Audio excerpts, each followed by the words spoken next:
so we can catch Oh, up. let's talk first. Well, I always do. So I just edit it out. Love it. Love it. That way, if there's good stuff, like if something funny comes up, I can toss it in. Never anything funny with you and me. No funny business. We're business. Professionals. Professional businessmen. Cool. So tell me about Dick. Or go ahead. Dickin. I mean, I've seen 2 of his videos. He's a 3P practitioner, and I don't know much about 3P. I've read a few books, and I'm not a labels guy. I don't really care. I don't really fit into a package, and neither is Chandler. However, Dickin is just this guy, a way of being that is pure love. It's like a Byron Katie, Steve Hardison, Steve Chandler. It is just a way of being. And I just knew that I wanted to spend some time with him, and that's what I did. I just went down. And we didn't talk about much. Yeah. In terms of what I'm creating, but it transformed the whole scope of my work with Hardison for a year. It transformed the whole scope of who I'm going to be during my work. Well, with Dickin, I just knew after watching a couple of videos that there was something to him, how he is in the world, how he was with his clients, that I wanted to be in his presence and learn from him. Okay. So I think in total, we spent maybe 45 minutes working on my projects. And we spent the rest of the 4 days working on being in communion with each other, in each other's presence. And something shifted within me that I cannot describe, but it is going to alter, it has altered the course of a year-long work with Hardison. Yeah. Just from spending time with Dickin. Great. And it wasn't, but not focused. Like this wasn't structured coaching time. This wasn't, here's the goal. Here's what we're working on. Day 1, we're doing a scavenger hunt around La Conner. You're going to go find pieces of yourself that I've hidden. Like it wasn't the big intensive type approach. All it was, and it wasn't me learning 3 principles. It wasn't me learning anything. It was us coming together, and then it made me really think, in terms of service, what we give as coaches. The coaching that we do has to be really, really strong and powerful. We have to be powerful coaches, but what we're also giving is a period of our life in relationship to someone that helps to transform them. The time you've spent with Chandler, the time that I've spent with Chandler has transformed who we be as me, husband, you, ex-husband. Yeah. Bachelor. Fathers, bachelor. Well, bachelor, I mean, there you have it. It has transformed who we be. So the coaching is one thing, that's the foundational part, but it's the being in relationship with a coach that transforms everything. Yeah. Our work together during that time, like 40 minutes, we talked about the Become Alive sessions. It's my marquee program that I had in my heart for 5 years. It's a $100,000 program. This year, one person will work with me within that. Essentially, it's me working with Gary from 1997, who was a sad sack, really unhappy, angry guy.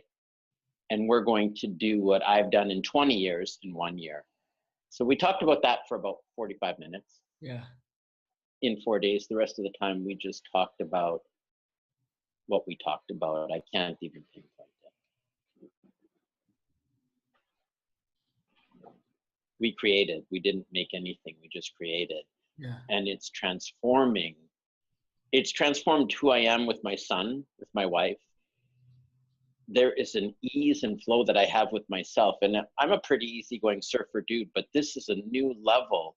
And that came from just being in Dickin's presence. Cool. Because of who he was, it allowed you to match up almost a frequency or a vibration with him, or? Could be. Okay. Things that were apparent, not apparent, became apparent.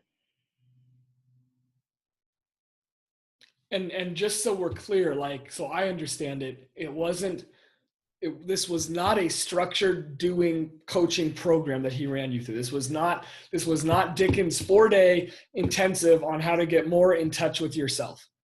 Nothing. We did 4 days of nothing.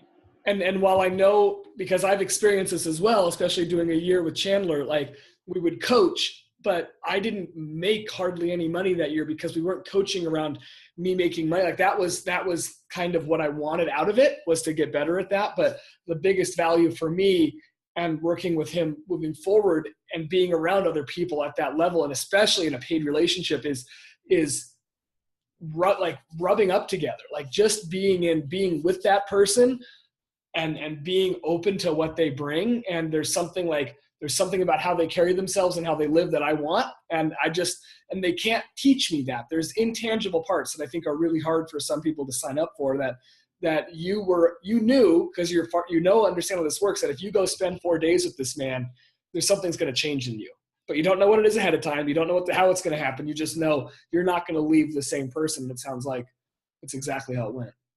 That's how it went. Cool. And it's transformed how I see the coaching relationship. And basically I was talking to someone, and basically what we see as coaching is we're going to go places that you can't fucking Google. Like, it's just like, that's it. Like, that's such a great, your experience of that is so good, because a lot of us get stuck getting to that place. Like, it's where we want to get to, but it takes so much, I think, not even trust. I don't know what it takes. What does it take in you to commit to the time and the money just in travel and setting this up, and then you're paying this guy, and then you guys just went fucking hiking for 4 days and hung out in Well, we went hiking for one part of an afternoon, but we actually just sat. Okay. For 4 days. Even moving. Right. Not even moving. I wanted to. Okay. If you're a coach and you're watching this, the only reason why someone will hire you is because they want to. It's not for what they think they're going to get. It's not for anything. It's because they want to. It's that simple. That desire, that I want that. And as coaches, if we become that which they seek and they connect with, and believe me, you have to have your coaching chops. You can't be sloppy. You can't be a shitty coach. People are going to see through that, and they're not going to want to continue or be around you. But the congruence that you are coming in and working with someone, they will transform, and what they want to create is created in the world. Yeah. I had a text message from a client that I saw on Tuesday, and he sent it on Wednesday. He goes, I cannot believe, I think 4 years ago we started for a year, and I had these dreams of multiple businesses. I am sitting in a lawyer's office about to ink a $9.6 million deal on one of the businesses that have been created through us working together. And I cannot pinpoint how this happened. Yeah. Yeah. So this is part 2 of the creator versus maker. This is creation. Making is like making a whole bunch of hubris and a whole bunch of woo ha ha, but it's not that. It is, we're creating from a different place. And that's where the service game, and this video is kind of an adjunct to what you and Melissa were talking about. During our time in the service game, we started just irrigating or giving people away the water. And there's a metaphor I shared earlier with you, Dave, that I'll share with the people watching. This came in a conversation that I had with a wonderful young gentleman. As coaches, we are like a dam, and we have a reservoir of water. And there's a little faucet, and then the people come, everyone around, they are in a scorched landscape, and they're thirsty, and they can turn it on, and then you give them glasses of water, and that is our work. And you are creating a relationship as the dam owner with them. And at the point that they're ready to invest in themselves, I was ready to go see Dickon and pay what it cost and to take time off and be away from my family. And during that time, he opened the floodgates, and we started irrigating a fertile landscape. This is key point, fertile. Some coaches want to irrigate a non-fertile landscape. You can't do it. I was fertile. I went in open-hearted. He came in open-hearted, and things transformed within me. Ideas about my business and how I was going to be creating the next 2 years of my business transformed. So from that, irrigation happened. Things are flourishing with my son, with my wife, even more so than ever before. This is the beauty of a coaching relationship. If you get to know this and know yourself so well, you will never have a problem thinking you're trying to take anything away from anyone, ever. And I think that's what we learned in the service game was, man, we have so much to give. and we just give it.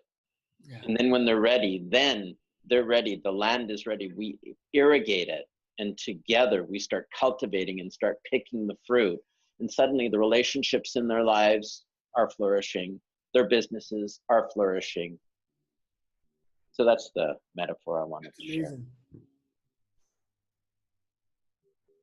I love the fertile land. That really gives me an insight to where I used to get frustrated as a coach, especially as a new coach, going out and just, because I love to coach businesses. I love to coach people on making money. And everyone says, I want to make money. I want to make money. And I want this to happen.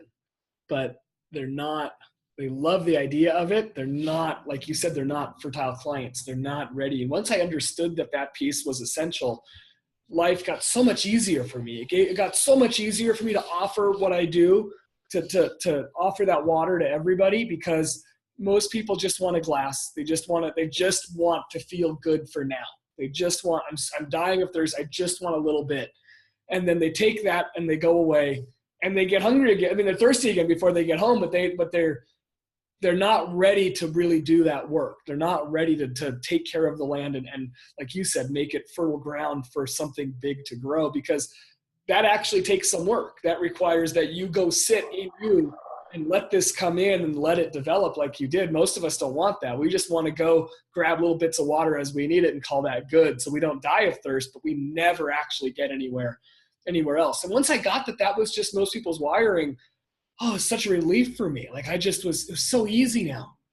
Like I don't have to stress about enrollment. I don't have to stress about, are you coming on or are you coming on? I don't, because that's me trying to make them fertile, and I can't do that. Beautiful. Exactly. We don't make them fertile. We just give them the water. And when they're ready, and we're ready, that beautiful relationship over time, miracles happen. Cool. Yeah. I'll just reference this painting behind, I did in 1997. I made this. So it's so weird that I'm sitting in front of something. So I owned a business, stressed out. I would go into work and I was so heavy laden, hoping and dreaming for an earlier time when I lived in Paris and I worked with a Venezuelan artist. He taught me how to mix paints and how to paint. I would get the day going, and then I would just say, hold all my calls. I was gonna have a nervous breakdown. I painted this, and it's called In Time and Space. And this represents me in front of this. My life now is what I didn't even know I wanted 20 years ago. But I'm get to sit in front of this painting, which I loved, which was a part of me that was dead. And now I'm alive, and I was yearning to be alive. And it took me 20 years. Yeah. And then coaching with Chandler, like within 6 months, within 1 year, unbelievable, just healed. Someone's alive. Someone's alive. I thought it was a Lamborghini. I guess that's telling us that it's time to go.